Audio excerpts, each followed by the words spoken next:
The Coalition Against COVID-19 has opened its flagship isolation center at the Infectious Disease Hospital in the Yaba area of Lagos. This 150-bed capacity, which is the sixth center built by the organized private sector, has been described as the group's proudest moment so far. And that pride has come at a price more than what was originally planned. Our RISE correspondent, Adefemi Akinsoya, was at the inauguration ceremony in Lagos, where she sent in this report. When the Coalition Against COVID-19 first revealed their ambitious plans in April to build a state-of-the-art isolation centre on the grounds of the Infectious Diseases Hospital in Yaba, some may have struggled to imagine what it would look like. 8 weeks later, the final product is clear as day. CACOVID ceremony marked the formal handing over of the facility from the private sector to Lagos State. And with the arrival of Lagos State Governor Babajide Sanwo-Olu, members of the coalition, politicians and healthcare workers gathered to listen to the central bank governor, Godwin Emefiele, who has led the CACOVID team from the outset. The coronavirus could spread, and how long it will last requires that we build sufficient capacity within our health system in order to prevent the spread of the virus and preserve the lives of vulnerable Nigerians. Lagos remains the epicenter of the COVID-19 outbreak in Nigeria. With positive cases still on the rise, there is undeniable value in adding the isolation center to the arsenal needed in the fight against COVID-19. I think it speaks to the can-do spirit of Nigerians. It speaks to the can-do spirit of our private sector, of course led in this era by the CBN governor himself, who has put himself to this from the very, very beginning.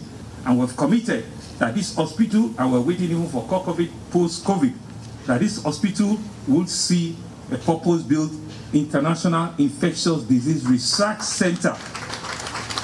We're still extending ourselves because the isolation facilities are now dedicated for high care.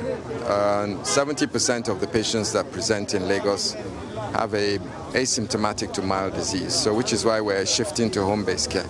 But we're still preparing for severe to critical cases, which is why we're increasing our central isolation bed capacity, and this adds 150 beds to our complement. So we go from 600 now to 750 for patients who need closer medical monitoring, patients who are moderate to severe. So if you're in here, you're likely to be feeling unwell, maybe extreme weakness, high fevers, cough, generally feeling a little bit below the weather. With the opening of the curtain, CACOVID's Yaba Isolation Centre is open, and the delegation begin a tour of the 150-bed facility. Inside, the group is met by frontline healthcare workers.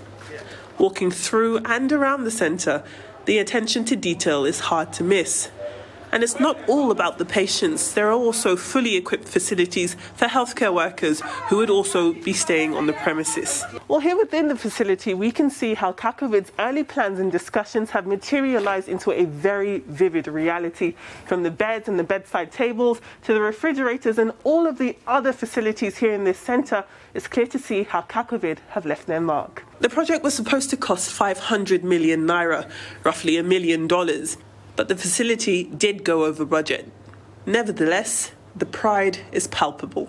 This is our crowning achievement in Lagos. Like, honestly, it's been a long journey, but it's been a very productive, helpful. We learned a lot along the way. It's informing how we design other isolation centers in other parts of the country. It's been amazing. I mean, it's been a lot of work, a lot of sleepless nights for the team, but, you know, I'm really happy at how everything turned out. I was asking, you know, to see the accounts. We'll have the final tally of what everything cost in a couple of days, but it definitely was more than that. Getting to this finish line is an undoubted cause for celebration for all involved, but CACOVID say the marathon continues. CACOVID is going to go into thought leadership, looking for other things to do to fight this pandemic. As you know, over the past couple of weeks, we've seen a big explosion as far as all of this is concerned. We hope this is not going to be used, but very unlikely. I think we need to do several other things to come together to fight the pandemic. It's really getting serious in terms of getting into the community. And I think doing isolation centers is one thing, education, getting into the minds of people, social distancing, wearing of masks, living in very hygienic conditions is a more important aspect of it for it not to spread. Keeping the virus contained, staying alive together, as strong as those slogans are, CACOVID are once again showing that their actions speak far louder than words. Adefemi Akinsanya, Arise News, Lagos. All right, thank you so much, Reuben, for that wonderful report there. Nigeria's presidency at the weekend took the issue with critics of President Muhammadu Buhari over the virtual meeting of the National Executive Committee of the ruling All Progressive Congress that was held last Thursday in Abuja. A statement by the senior assistant to the president on media publicity, Garba said the criticism was born out of lack of understanding and added that no law specifies the type of meeting should be held in the State House and which should not be held. It was anchored a decision to use the council chambers of state for the political gathering on the fact that the meeting was virtual and that the venue had the facilities for social distancing. The statement said that a legal occupant of the seat of power, there is no law that specifies that where the president can hold a meeting. However, the decision to host the meeting at the venue drew criticism from Nigerians who accused the president of taking advantage of his position to deploy national facilities for party affairs, situation that they viewed as an abuse of privilege. Just quickly, because of time, will the Democratic Party in America hold a fundraiser for the Democratic Party in the White House? It's not done. It's not about there being a law or not a law. There's such a thing as political conventions and separation of powers, as it were. The president wears two hats as a president of Nigeria and a member of the party. But I think this is democracy in action. A criticism has been made. A presidential spokesperson has explained their own side. I think that's important. And the PDP, which had originally also condemned the use of the council chambers, has said, in a statement that through Olobodinyo, that the explanation that has been offered by Garuba Shehu is unacceptable. I think the thing is just for the presidency to take note of this and to realize that Nigerians are concerned when, the council chamber, which is usually associated with the federal executive meeting and other official functions, is used for, a party function. And instead of just dismissing the concern, as you said, there are conventions, but there's also something about optics. And the optics in this regard is what, many Nigerians who have commented on it are criticizing. And the optics look bad. In fact, somebody once said, Rufai, the council chamber has fast become the APC party secretarial annex. All right? That's all on the news headline. We'll take a short break now. We have a trio, Rotus, Michael, and Aaron, to give us updates on Africa and global business and COVID-19. Stay with us.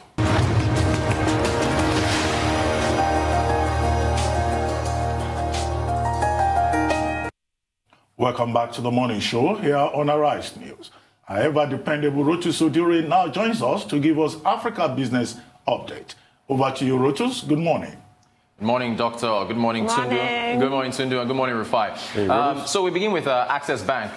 They are reversing an initial decision to retroactively charge stamp duties that they missed out on charging between February and April. They sent out a notice initially about a week ago to all their customers saying that, hey, unfortunately, we missed out on charging stamp duty fees, which is the 50 Naira fee on transactions over 10,000 Naira and above.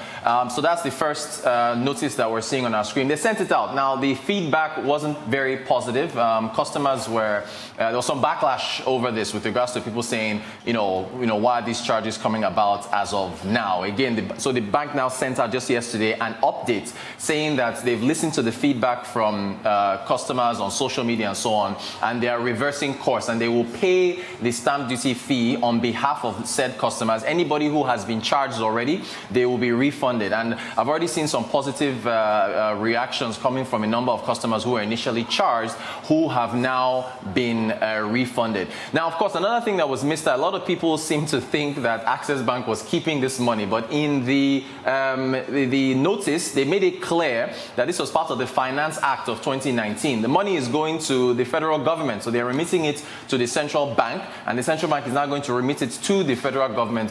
it now brought up the conversation, okay, why is the federal government, charging this stamp duty during a pandemic? But then on the flip side, the federal government will say, look, how much more do you want us to do? The central bank has already set up a target facility of 50 billion, which, by the way, 49 billion has already been disbursed. We've reduced the cost of the intervention fund by 400 basis points from 9% to 5%. We've given a moratorium on loans. We've talked to commercial banks to restructure loans. What more do you want to do? So again, you take a step back and all this tells you the kind of things that spring up during a pandemic when it comes to the pockets of the average Nigerians, revenue for the government and the banks that are in between. But by and large, Access Bank is paying for those stamp duties on behalf of their customers, and it's a good thing on their part that they listen.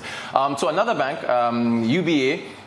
This week, there's lots of focus on SMEs, and UBA has a business series, a quarterly business series that's going to be hosting tomorrow.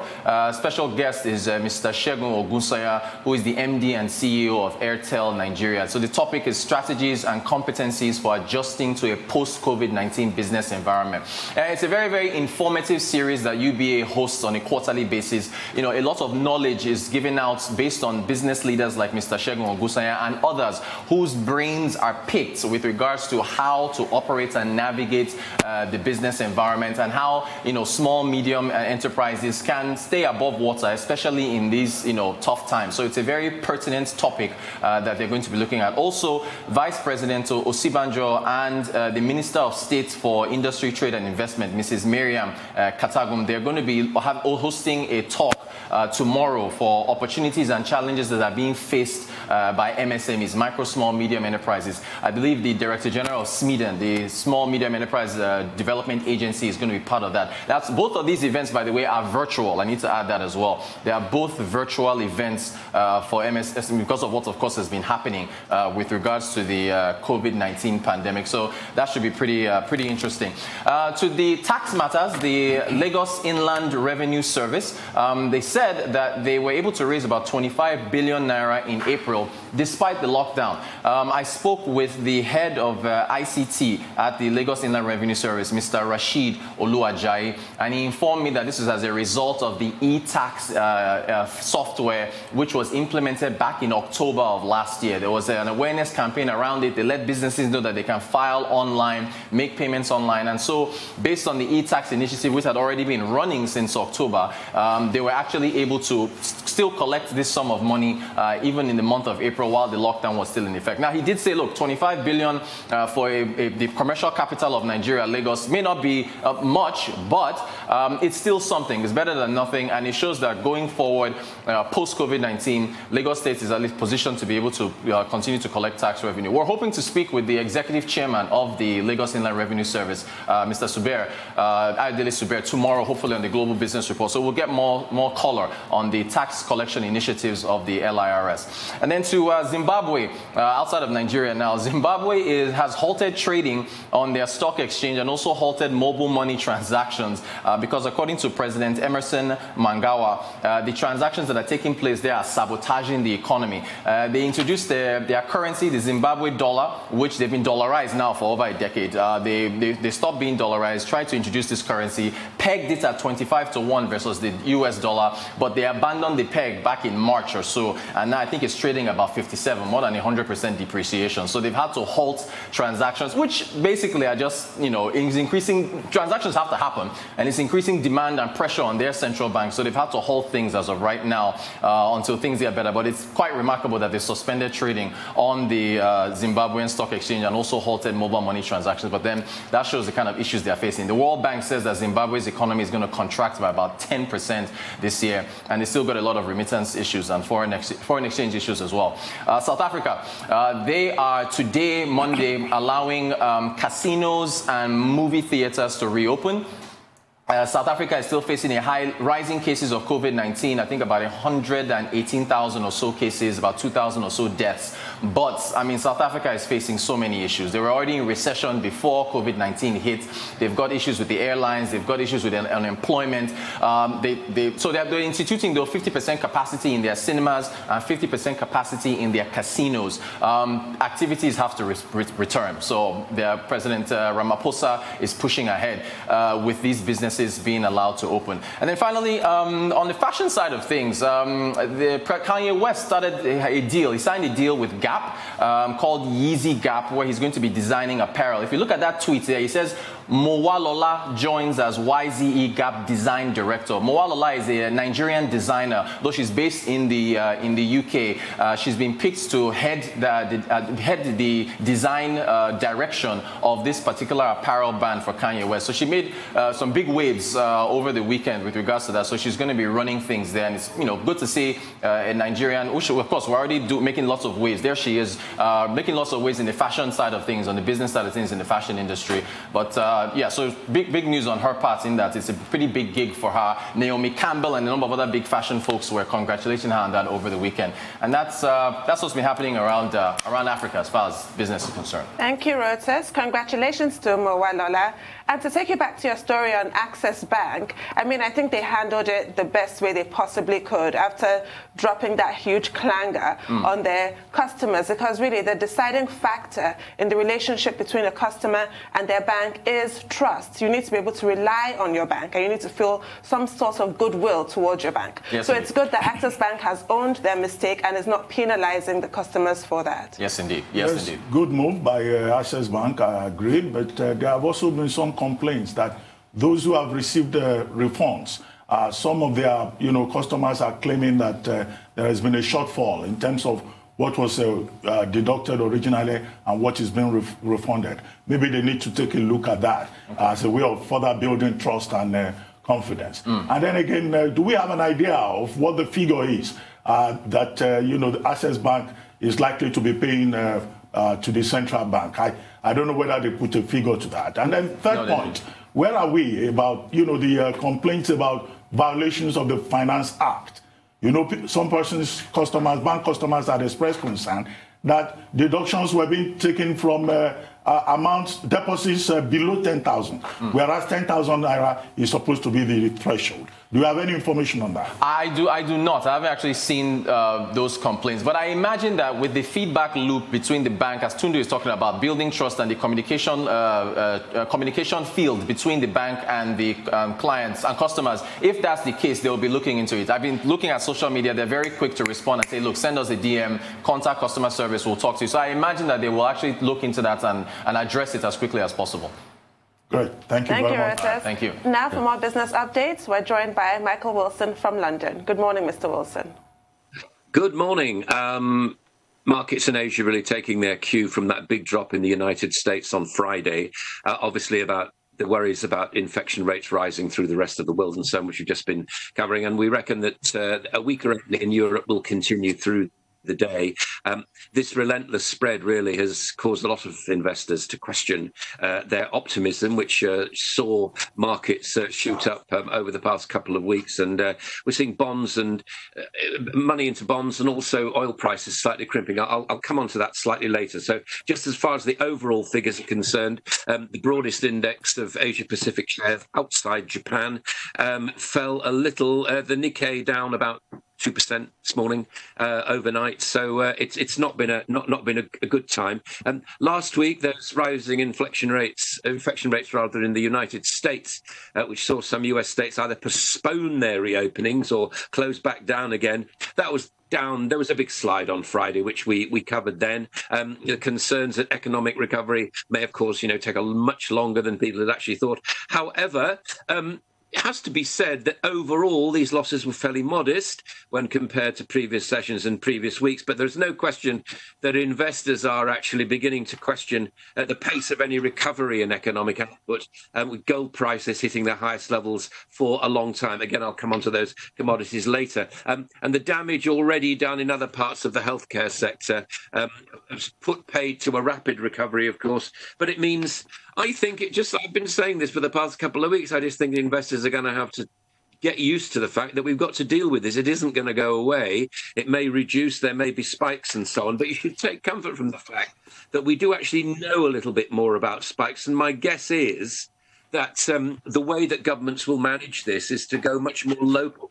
I don't think there's much likelihood of an overall national shutdown even in the United States, which is experiencing the highest rate of infection in the world, not necessarily per capita, but in terms of numbers.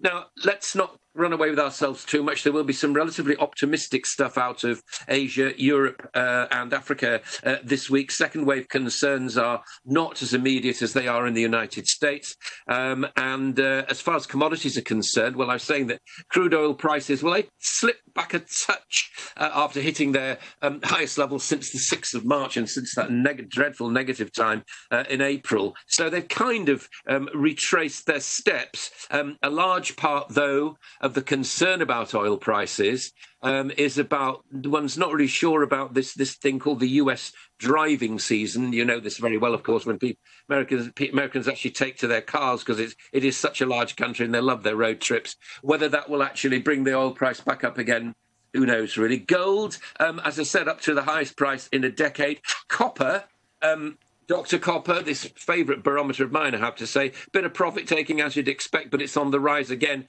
Coffee, now here's an interesting one. The reports from the world's largest producers, which are Vietnam and Brazil, are very, very sketchy indeed. So again, we'll have to wait to see what happens with that. But that's one really worth looking at, because if COVID starts to bite their production lines, and you can expect obviously the price of coffee to go up. We covered the IMF last week. We shed a tear or two about that, didn't we? But we also were pretty sanguine about it, saying not as bad as the OECD, not as bad as the World Bank had actually been saying, but they were, just remember that they'd been pretty bad about the IMF, their regional prediction about the United States down by 7.3%. So a lot of guesswork involved here and so on. But what is going to happen as the weather starts to get colder, not right now, but it will in the autumn, and people start to go back indoors. This week, we'll get, as I say, another good look at the economic activity in Asia, Europe and the United States. 2 or 3 big corporate stories for you. In Boeing, their pilots have been told that they're going to test the 737 MAX starting in the middle of this week. Now, this is a very important move for Boeing. Obviously, the 737 MAX grounded because of the problems and the worst ever corporate crisis and the terrible crashes that were involved in Ethiopia and Indonesia.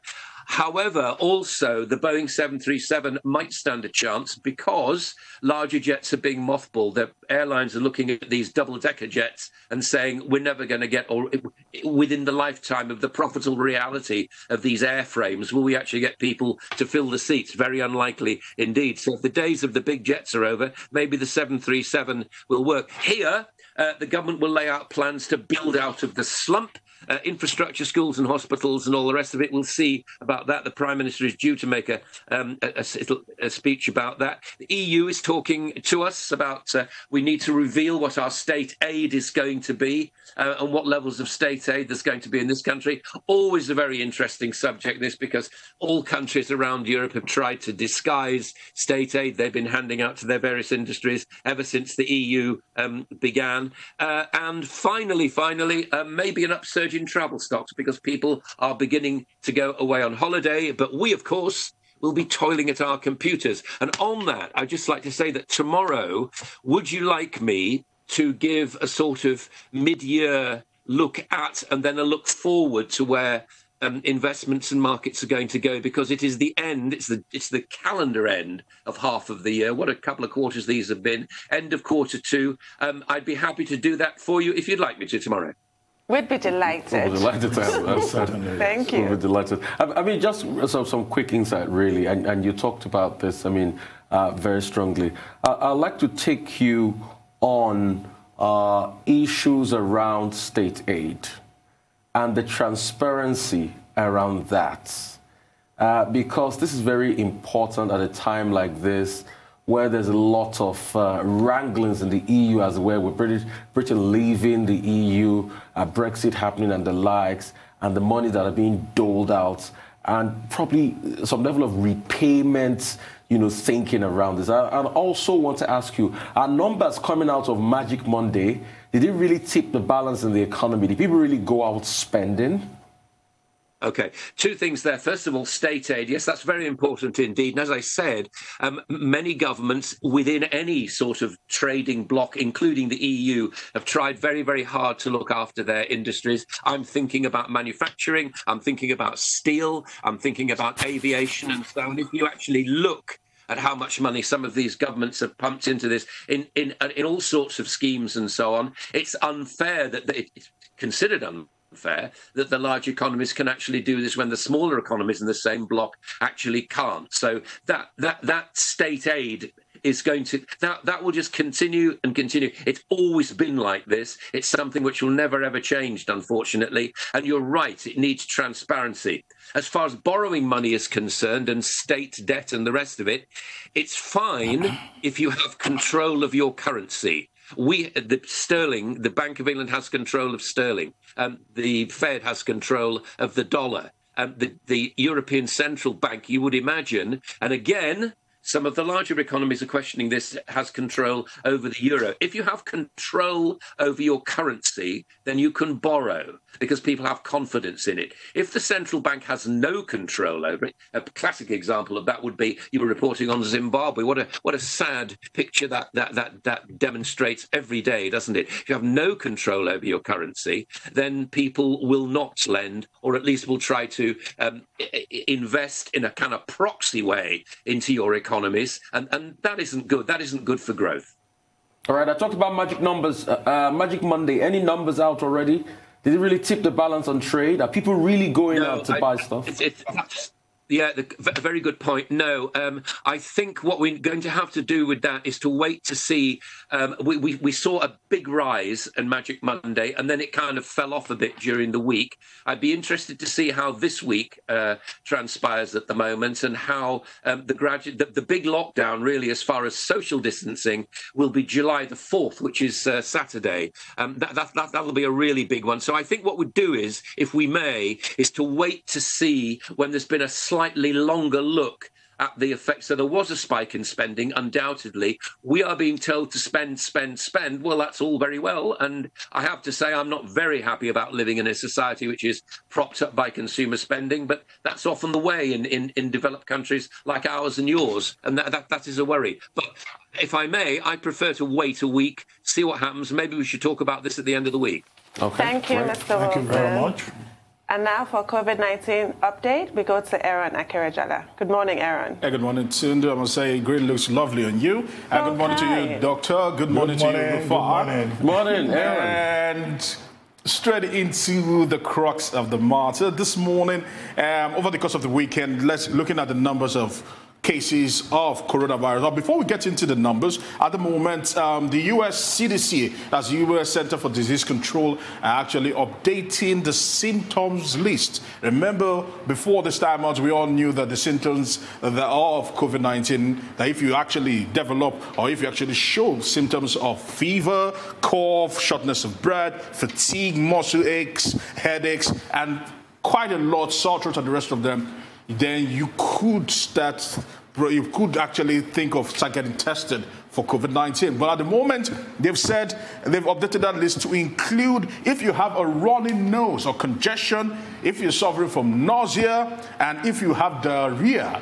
Those are symptoms now included to the long list of symptoms that could be linked to COVID-19 at the moment. So the Center for Disease Control are actually doing this in the U.S., understanding that at the moment, over the course of the weekend, we had the number of confirmed cases of COVID-19 past the 10 million mark. As a matter of fact, looking at the data from the Johns Hopkins University shows that 10,145,947 are the number of confirmed cases, with well over 2.5 million of them domiciled in the U.S. Global death still stands at 501,940. Also, the number of global deaths has actually passed the 500,000 mark and is getting people quite worried, especially those who are thinking that the worst concerning COVID is behind us. Right now, experts are saying that if care is not taken, if precautions are not taken, if guidelines are not being followed, then there might be a second wave. And it is not an if provided everything stays constant, it's not an if, but when. especially if those people who go out right now with the lockdown being eased in several places in the U.S., and people are going about partying, enjoying themselves, having social fraternities, and just fraternizing generally without keeping safe distance. And for places where you cannot keep safe distance, you actually wear a face covering that includes any kind of contraption that will just cover your face and actually cover your eyes. It's very, very important at this very point in time. But now the list has been updated. So nausea, all right, diarrhea, and also running nose as symptoms of COVID at the moment. Well, I mean, as we have defined it, the virus appears to be very capricious. And scientists are making new discoveries as they go along. Yes, they do. When it was first reported, the Chinese reported only 3 basic symptoms. And from those 3, we now have a long list of about 8 or 9. And what makes it even more frightening is that we're told that this particular virus destroys important organs, vital organs of the body, and that in itself should be a wake-up call for everyone to be more careful. Scientists tell us it's not a death sentence, and it could go from a mild case to a severe case. But what we hear on a regular basis, new discoveries, make this really a very frightening pandemic for humanity. That's quite scary. Yeah. Very scary. Very scary. And even very scary, even more scary for me, will be, the revelations of Professor Tomori, over the weekend, when he was talking about the fact that he had probably seen 1 or 2 mutant strains of the virus. So the long talk that we did not want to hear all this while about the virus mutating, based on what Professor Tomori said, might be true. That they say if they see 1 or 2 strains, they have categorization of the strain A, strain B, strain B1. This strain that the Index Italian case brought in was the European strain. They've seen the Chinese strain. They've seen the Asian strain in this country. And now they are seeing a mutant strain. Which is something we should all look at. He's got a big facility that he's working in partnership with out there in Ede and the scientific lab there. And if Professor Tomori can say that, I think Professor Tomori is about our own Anthony Fauci in this country. Well, he's the chair of the body of experts advising the Presidential Task Force on COVID-19, and he's a professor of virology. So he certainly knows what he's talking about. And the rest of your stories, please. All right, moving on to Africa. By the way, just to mention, just chip in this, because the Chinese is saying that most of the cases we're not seeing in Beijing and they being traced to the Xinfadi market are not the same coronavirus just started in China, that they've seen this thing morph to a certain level. We've seen metamorphoses actually happen. Some are calling it mutation, some are calling it metamorphosis, but the same virus is started in China and not the ones being imported by those who have actually come into China. But moving away from that to Africa at the moment, we're looking at what is actually happening in Africa. From the Africa CDC, at the moment, 372,812 is the number of confirmed cases right now. We're inching closer to 10,000 deaths at the moment, 9,511, with the southern part of Africa still taking the bulk of what is actually happening. As a matter of fact, South Africa alone represents well over 50% of the cases we've seen of COVID-19. Speaking about South Africa, Gauteng, because if we look at the breakdown right now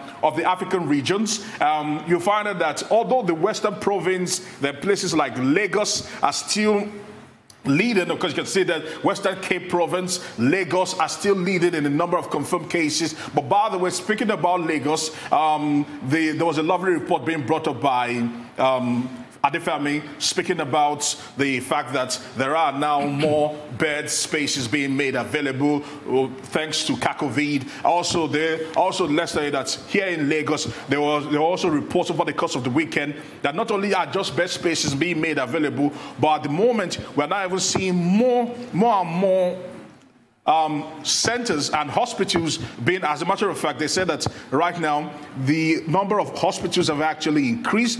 7 private laboratories have been included to the long list that they do have that can actually test for COVID-19 here in Lagos State. So when you put that with all that is happening, Lagos State might might be able to get a hang of this, but we're still seeing a massive rise, as you can actually see from the data. If we go back to those data that we actually saw just a moment ago, certainly you get to see it there. Lagos is having confirmed cases 10,144. And if we go into the next slide, you can now find out that South Africa has the last daily case, 7,210, of which most of those have come from the Gauteng region in South Africa. They are seeing a spike away from Western Cape Coast. Another flashpoint is in Gauteng. All right, Egypt also experiencing a major spike alongside Ghana, Nigeria, and Morocco. That's what we're seeing happening in terms of COVID-19 here in Africa.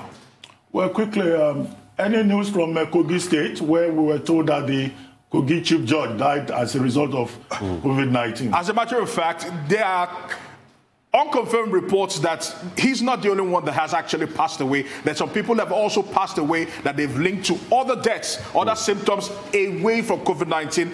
But some doctors are saying that they have shown symptoms and signs that the deaths were linked to COVID-19. It's really strange, whereby governors are still insisting that they are COVID-19 free. Doctor, like you always say, it's not a badge of honor to say you're COVID-19 free. Okay. As a matter of fact, it's a reality.